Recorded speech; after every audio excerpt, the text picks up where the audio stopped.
Marion Gressett Building, the South Carolina Senate heard testimony for proposed bill H3 728. The bill is being sponsored by alt-right MAGA Republicans and members of the controversial Freedom Caucus under Representative Adam Morgan. Opponents of the bill say it is an infringement of citizens' rights under the state and federal constitution and will ruin South Carolina schools, cause a mass exodus of teachers, and keep students from learning the world around them. South Carolinian legislators have filed a bill, Transparency and Integrity in Education Act, bill known as H3 728, that could prohibit the teaching and training on concepts related to race, religion, politics, gender identity, and sexual orientation. Truthful and inclusive discussions about United States and South Carolina history, like the Trail of Tears, the Hamburg Massacre, Jim Crow laws and segregation, and the Stonewall Rebellion, and their connection to present-day inequalities are essential to accurate and quality academic instruction. No student or educator should have their history, humanity, or lived experiences erased from the classroom.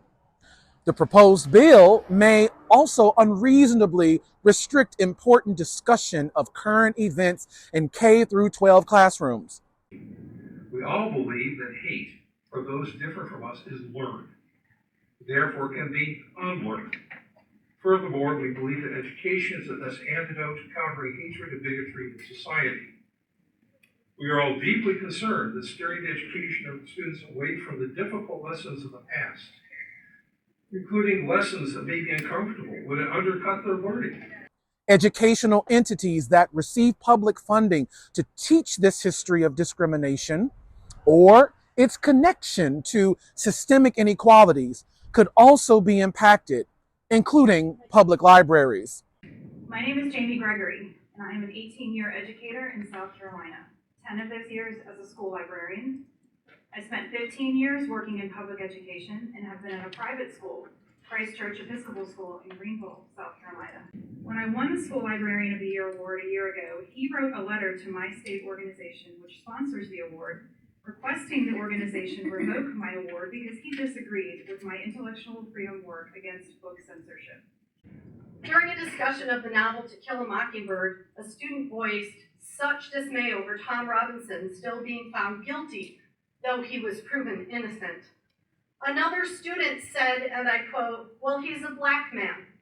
All black men are criminals," end quote. This student's family had voiced these kinds of views openly in our school often.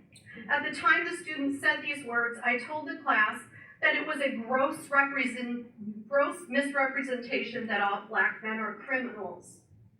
If I were teaching under this bill, the students' parents could file a complaint that I presented a biased view or ideology because their ideology of the world was challenged and not presented within a fact-based historical event, but rather a novel.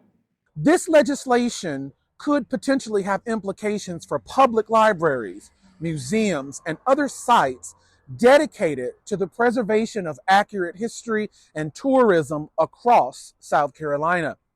For example, South Carolina's tourism industry accounted for 1 in 10 jobs and brought in over $23.8 billion in 2020.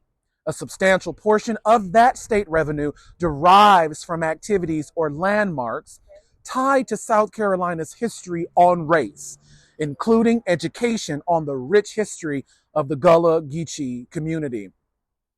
The Pro-Truth South Carolina Coalition, led by the E3 Foundation, the Low Country Black Parents Association, Legal Defense Fund, and the ACLU of South Carolina, are calling for concerned South Carolina students, parents, educators, and residents to take action in response to this harmful bill in the state legislature that may limit or restrict the truthful teaching of American history and current events in schools.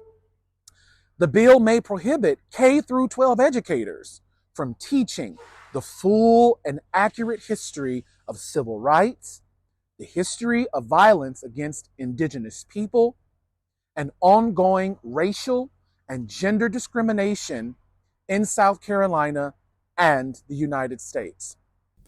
Despite the serious ramifications that this bill could potentially have on everyone in the state, staunch MAGA supporters were there in support of censoring themselves before the Senate committee.